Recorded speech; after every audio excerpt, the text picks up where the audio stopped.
Even if dreams can show us the future, this dream did not make sense. Must I never pass a lorry on a clear road? Can a dream show us the future and give us the opportunity of changing it? It is hard to believe.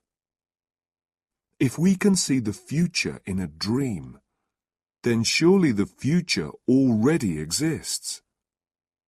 If it does, then we are not free to act in the ways we wish to. We are not responsible for our own lives. Before I tell you the dream, I must explain a little about the context. It was the summer of 4 years ago, and I was driving my family back from Italy through the south of France. My son had not yet learned to drive.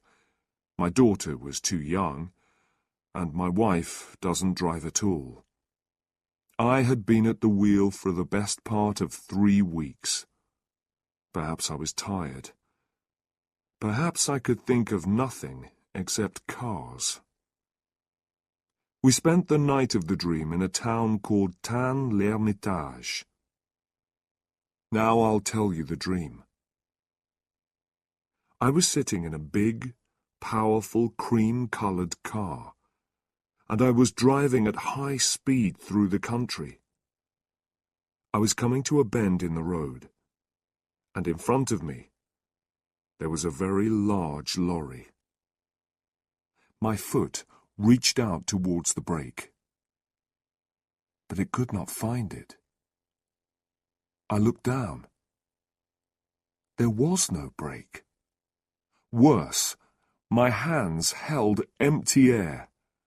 There was no wheel for them to hold. There were no controls of any kind. Already we were almost into the back of the lorry. I shouted in fear. Then I heard a calm voice coming from my left, and I turned my head.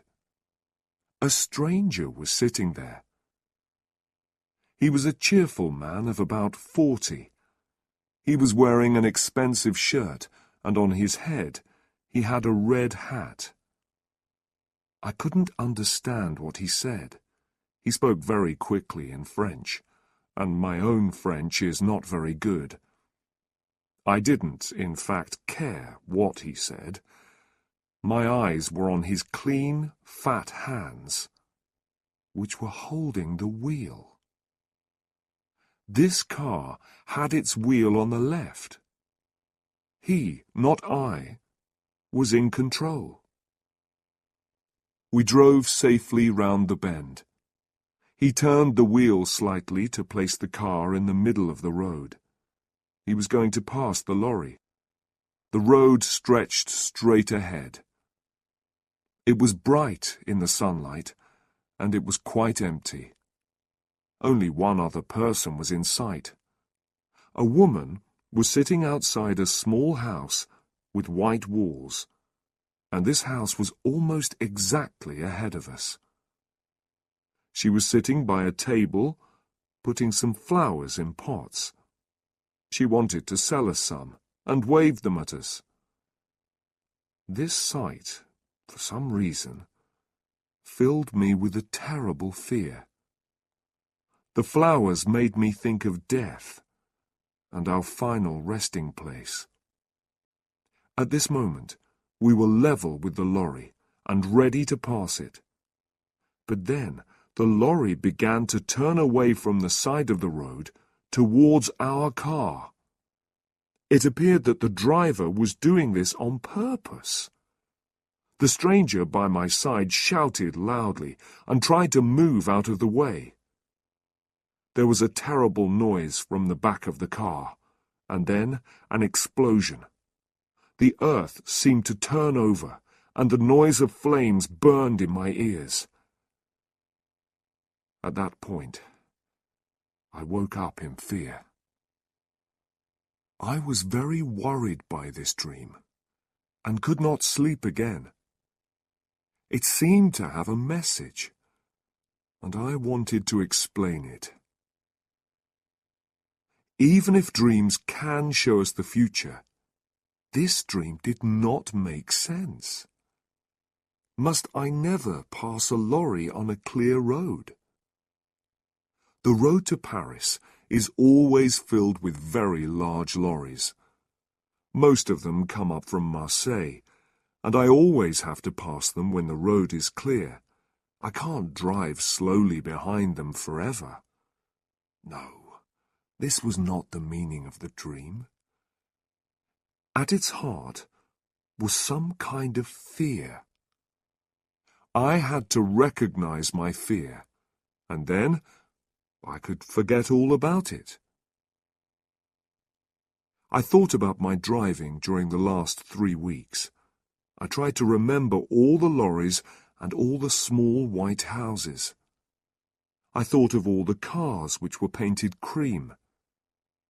I remembered nothing of any great interest. I had imagined that the road in the dream must be in France. It was long, empty, and straight. But then I remembered that we had passed the lorry on the right. So the dream was about a road in England. In England, all cars keep to the left. Immediately, I remembered something. 2 years before this, I was travelling in the north of England. An American and I were making some radio programs. He had brought his car from America, and of course the driver sat on the left side. The brakes and other controls were also on the left. But the colour of his car was not cream. The American was a careless driver, and often passed other cars against my advice. Remember that I was in a better position to see. I was sitting on the right. Once, just after Nottingham, he played chicken. You probably know about chicken. It is a game that is played on the roads. It is becoming more and more popular in America because long journeys are often very dull. You just move your car into the middle of the road and stay there. When another car appears, it comes towards you in the middle of the road. The driver who turns away is the chicken. Quite often, neither driver turns away. I expressed my displeasure at this game in language that the American could not fail to understand. We did not play it again, but it had probably left its mark on my mind. So then, when I was asleep, I experienced it all again in a dream. I also remembered something else while I was having breakfast. When we played chicken, it was an uncommonly windy day. We stopped at Chesterfield, and the American bought a hat.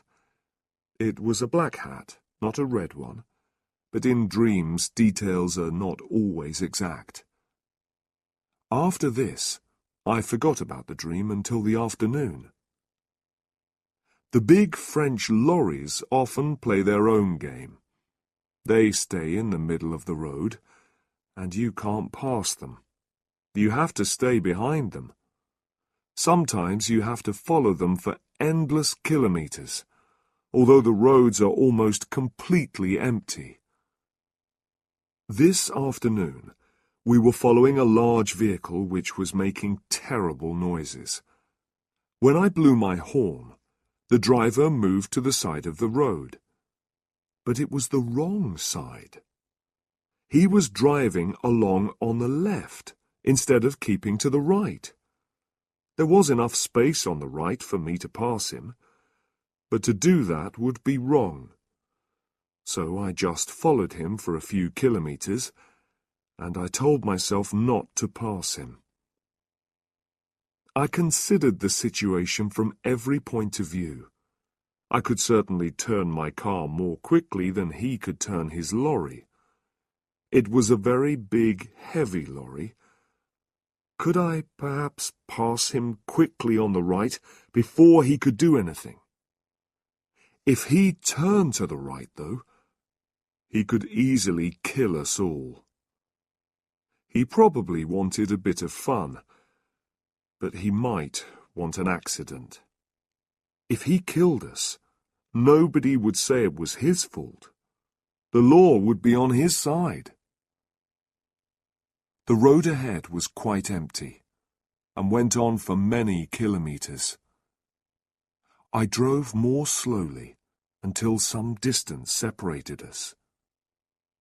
Then I increased my speed as much as I could. I drove towards that empty space beside the lorry.